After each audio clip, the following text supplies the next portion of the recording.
심령이 강한 자는 복이 있나니 천국이 그들의 것이며 애통하는 자는 복이 있나니 그들이 위로를 받을 것이며 온유한 자는 복이 있나니 그들이 땅을 기업으로 받을 것이며 의에 지리고 목마른 자는 복이 있나니 그들이 배부를 것이며 긍휼히 여기는 자는 복이 있나니 그들이 긍휼히 여김을 받을 것이요 마음이 청결한 자는 복이 있나니 그들이 하나님을 볼 것이며 평안하게 하는 자는 복이 있나니 그들이 하나님의 아들과 일컬음을 받을 것이며 의를 위하여 박해를 받는 자는 복이 있나니 천국에 그들의 것이니라.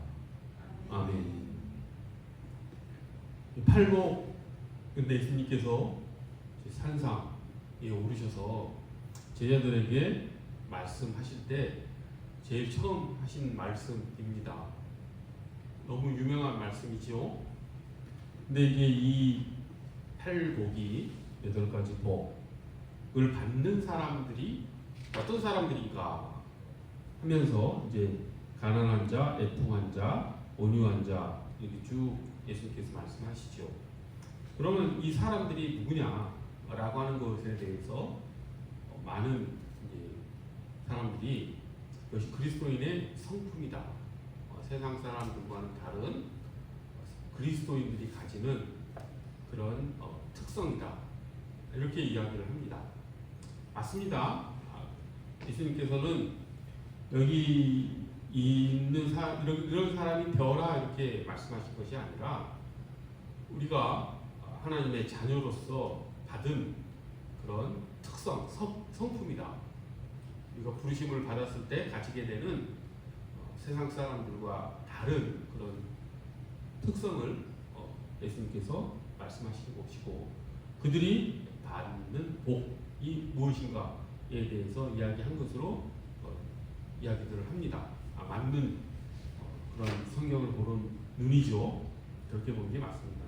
한 가지 그렇게 볼 때 조심해야 될 것이 이 성품을 우리의 체크리스트로 삼아서 우리를 점검한다든지 하는 것이 필요할 수도 있겠지만 이게 자칫 잘못하면 이것이 자기가 어떤 사는 삶을 그 어떤 규정에 맞춰서 그런 사람이 됐느냐 못 됐느냐라고 하는 것으로 보는 것에는 약간 위험이 따르지. 자칫 잘못하면 그것이 도덕주의로 율법주의로 흐를 수 있기 때문입니다. 더 나쁜 것은 이것이 복을 받는 어떤 방법, 복을 받는 비결로 아는 것은 더 나쁘죠. 그것은 기독교하고는 관계없는 그런 생각입니다. 그러니까 온유해져야지 땅을 기업으로 받는다. 이렇게 조건적으로 이것을 파악을 하면은 이게 기독교하고 멀어지는 것이죠. 가난해져야 천국을 소유한다. 이렇게 바라보는 것이 잘못이라고 하는 것입니다. 그래서 우리가 이 팔복을 좀 알기 쉽게 이게 그리스도의 성품이라고 하는데 그리스도인의 성품이라고 하는데 왜 이게 그리스도의 성품인가? 라고 하는 것을 좀 알기 쉽게 우리가 바라볼 수 있는 관점이 있습니다. 어떤 관점으로 이 팔복을 바라보면 우리가 자연스럽게 이것이 정말 그리스도인의 성품이구나 라고 하는 것을 우리가 깨닫게 되죠. 히브리서를 보면 우리 그리스도인은 본향을 향해 나아가는 사람이라고 합니다. 맞지요? 우리 그리스도인은 순례자이지요. 우리 그리스도인들은 이 땅에 목적지를 두지 않고 천국을 본향으로 하는, 그래서 이 땅에서의 삶은 순례자로서의 삶을 살아갑니다. 그 정체성을 가지고 이 팔복을 바라보면 여기 나오는 8가지의 삶의 모습, 그리스도인의 특성, 성품이 자연스럽게 이해가 되죠. 자, 순례자는 본향을 향해 가는 사람이기 때문에 이 땅에서 가난할 수밖에 없습니다. 그렇죠? 이 땅에서 만족을 주는 것이 없지요.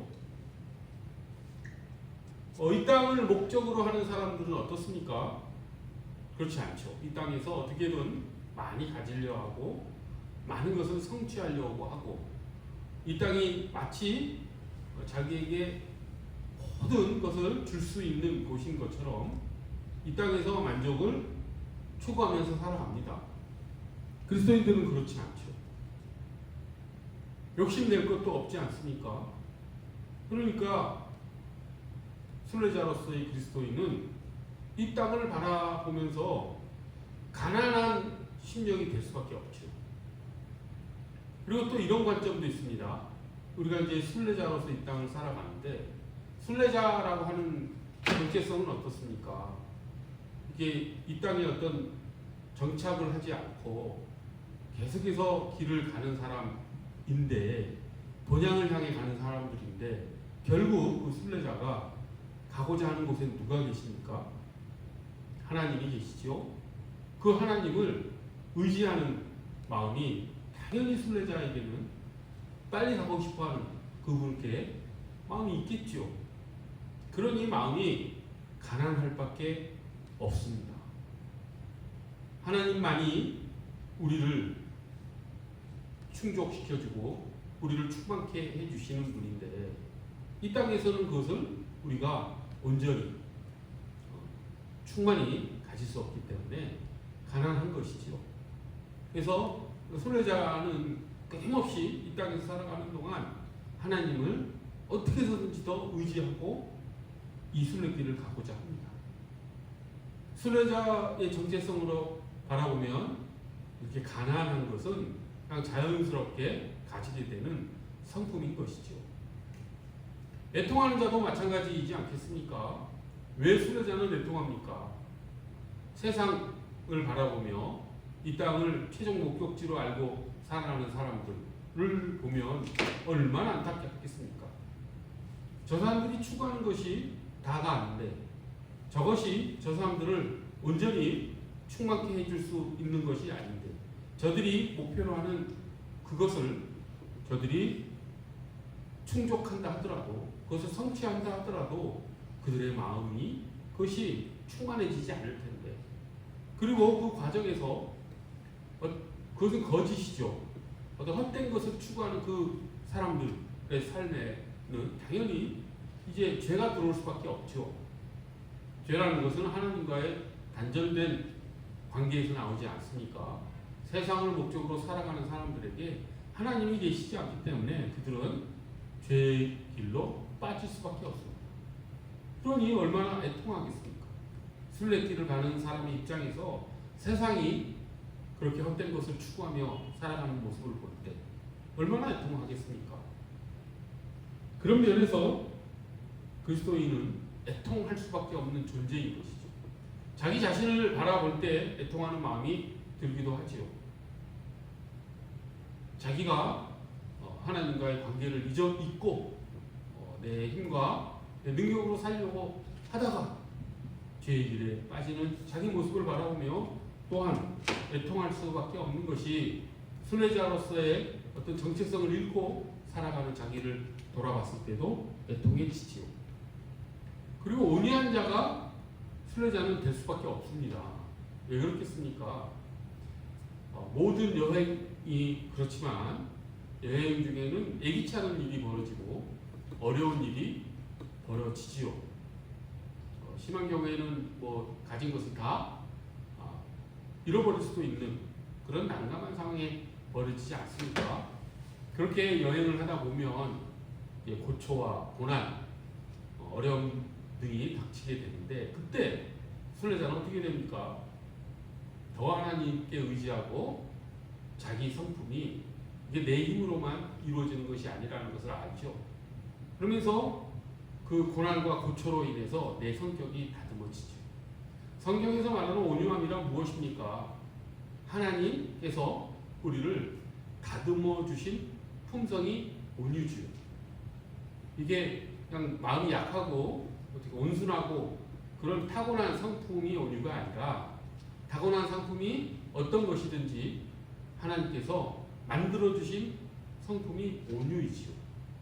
그러니 순례자는 온유하지 않을 수가 없죠. 순례 과정 중에서 만나게 되는 여러 가지 어려움을 통해서 순례자는 그 성품이 다듬어질 수밖에 없죠.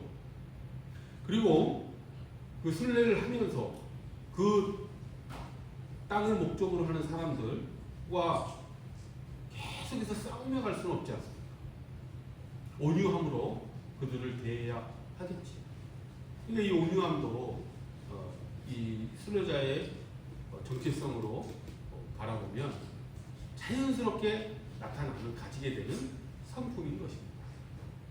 우리가 순례자로 부름을 받았기 때문에 가지게 되는 것이죠. 자연스러운 일이죠.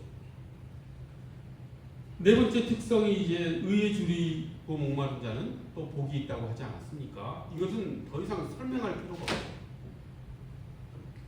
순례자라고 한다면 항상 마음속에 무엇이 담겨 있겠습니까?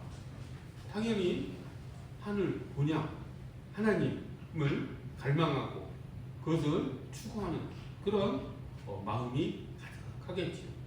그러니 그리스도인의 마음은 항상 의에 줄이고 목마르지 않겠습니까? 이것은 정말 설명할 필요도 없는 그런 것이라고 할 수 있습니다.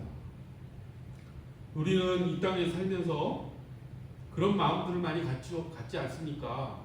이 땅에서 그 어떤 것을 내가 소유한다 하더라도 하나님이 아니면 채워줄 수 없는 마음의 빈 공간이 항상 있다는 것을 우리가 항상 느끼며 살지요.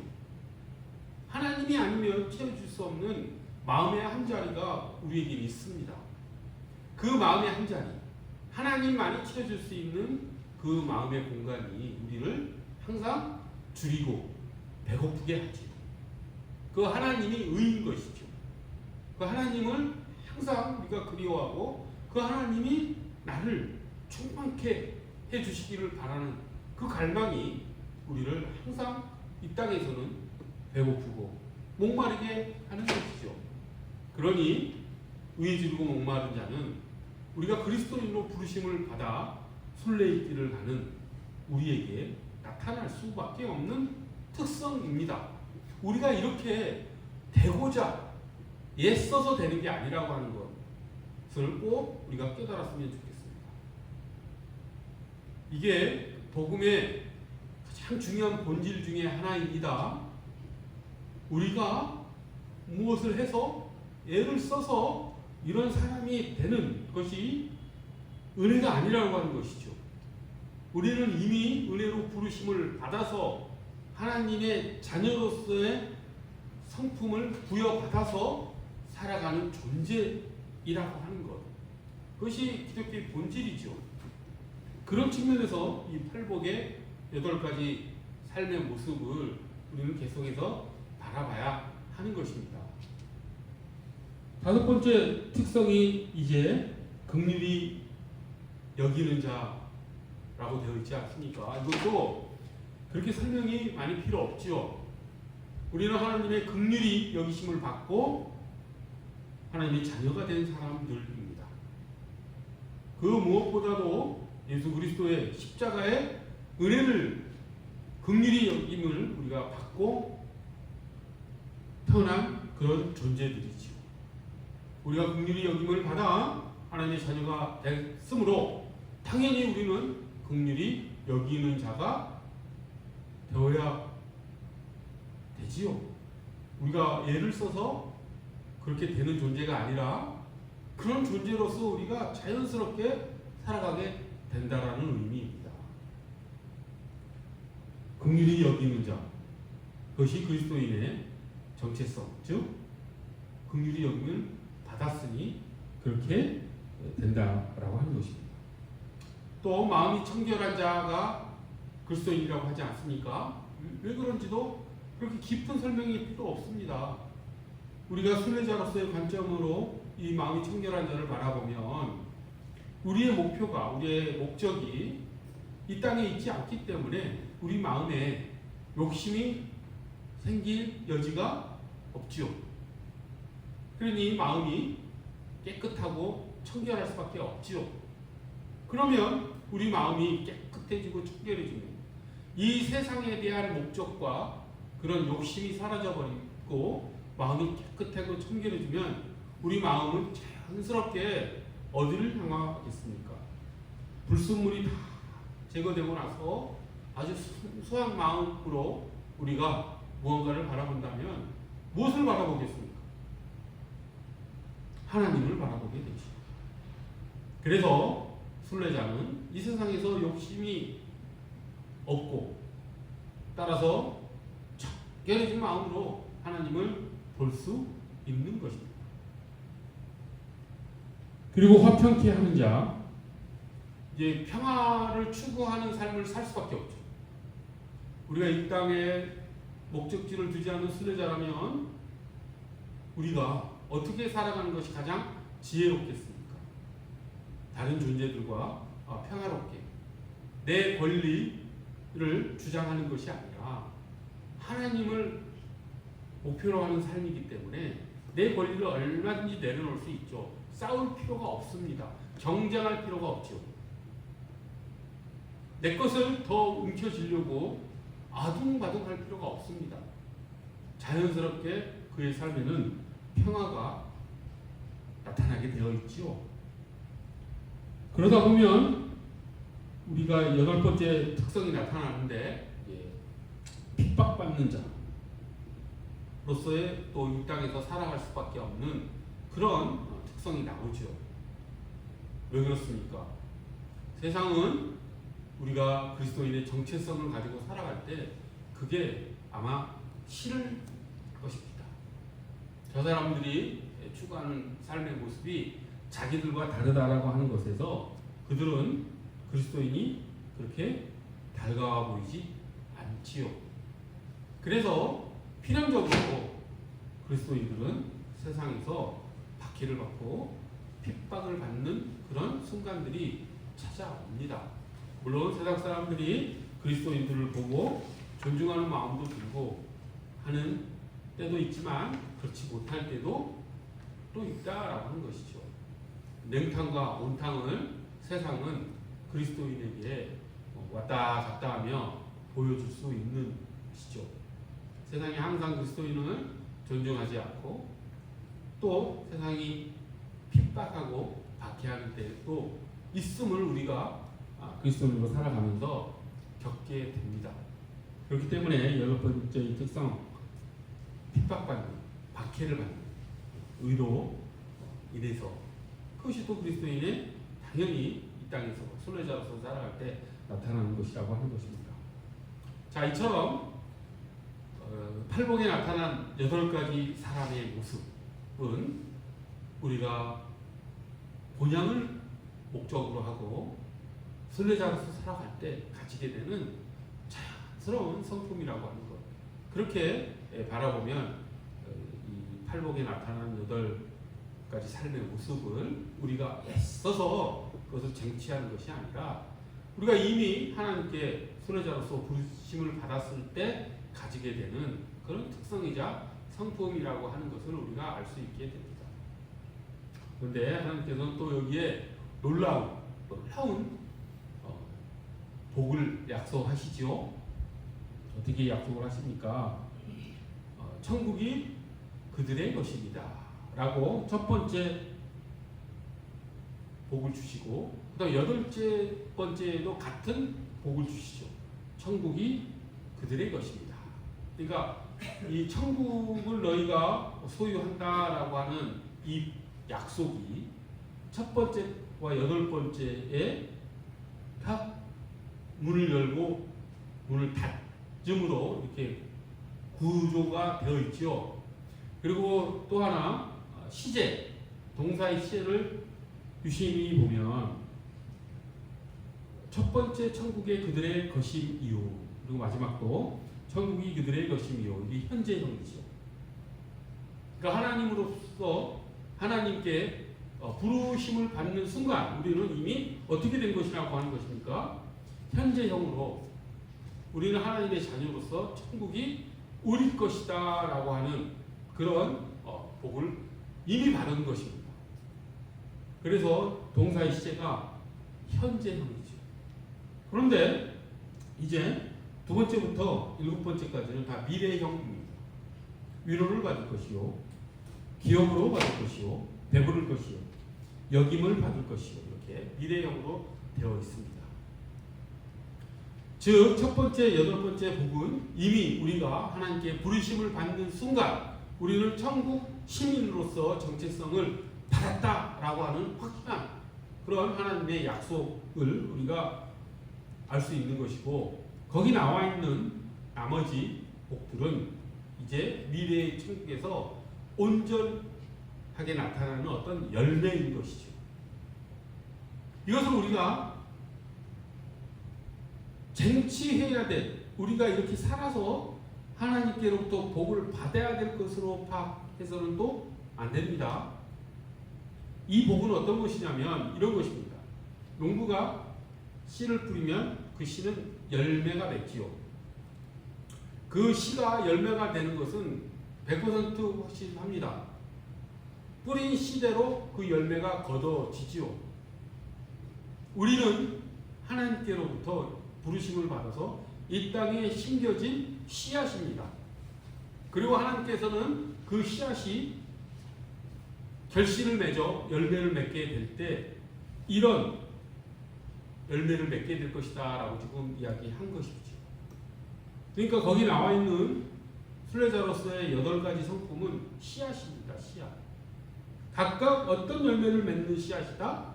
거기 나와 있는 위로를 받는 열매, 땅을 기업으로 받는 열매, 배부를 열매, 하나님을 보는 열매, 하나님의 아들이라 일컬음을 받는 열매.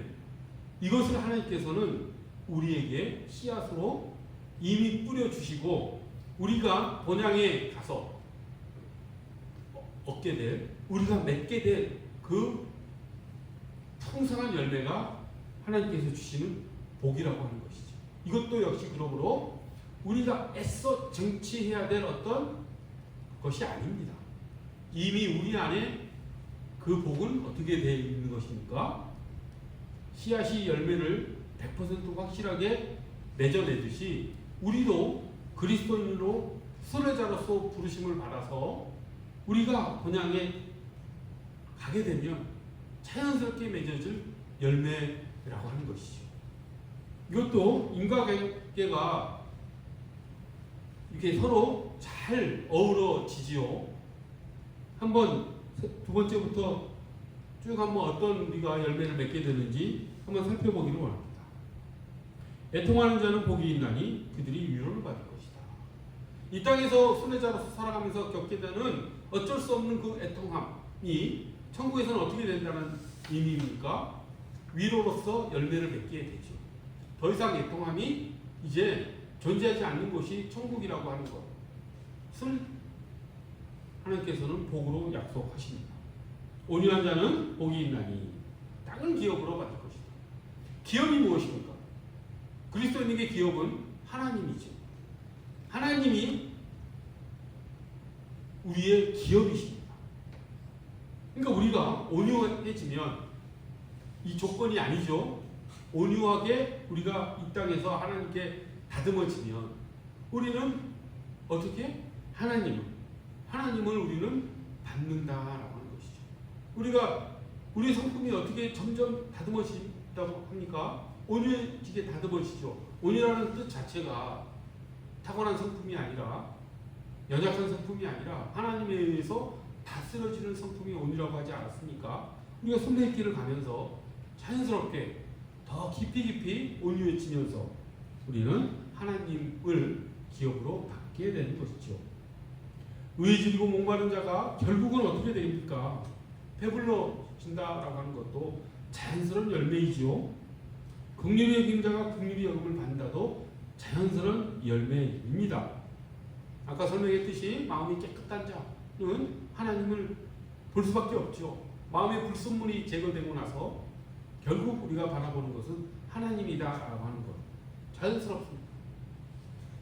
하나님의 아들이 이 세상에 평화를 주시러 오셨죠. 예수 그리스도는 예루살렘에 입성할 때 말을 타지 않고 군말을 타지 않고 나귀를 타고 오셨습니다.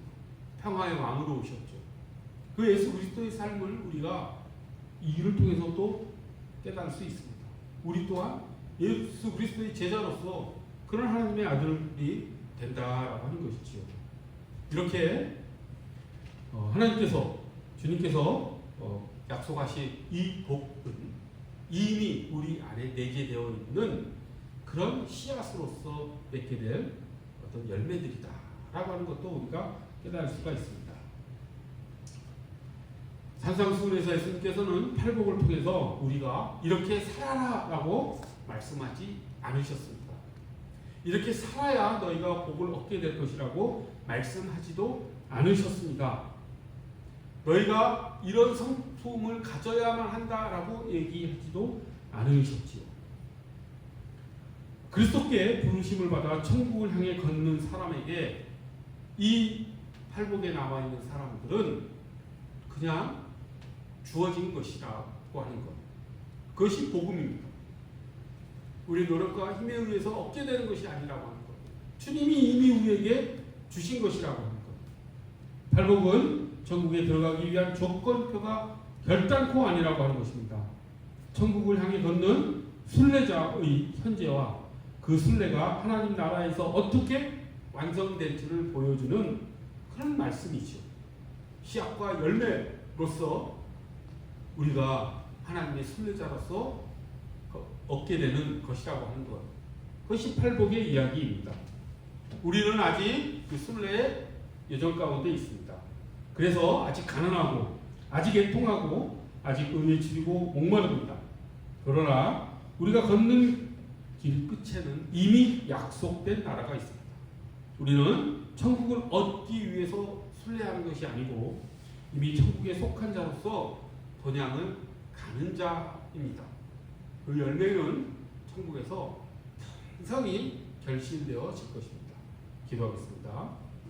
거룩하고 자비로우신 하나님 아버지, 우리는 하나님의 부르심으로 본향을 향해 나아가는 순례자입니다. 하나님, 그 순례자로서 이 땅에서 우리가 어떤 삶을, 어떤 모습을 보며 살아가는지 주님께서 우리에게 알려주셨습니다. 마음이 가난하고 애통하고 온유하고 의에 줄이고 긍휼히 여기고 하며 살아가는 우리의 모습을 주님께서 우리에게 보여주셨으니 하나님 순례길 가는 동안에 그 삶의 모습이 더 깊어지고 더 풍성해질 수 있도록 저희를 이끌어 주시옵소서. 천국에서 받게 될 완성된 복의 모습을 또한 저희가 소망합니다. 우리 노력으로 인해서 얻어지는 것이 아니라 우리가 이미 가지고 있는 그 성품이 온전히 맺게 될 그 열매를 저희가 소망하며 나아갈 수 있도록 저희를 인도하여 주시옵소서. 감사드리며 예수 그리스도의 이름 받들어 드립니다.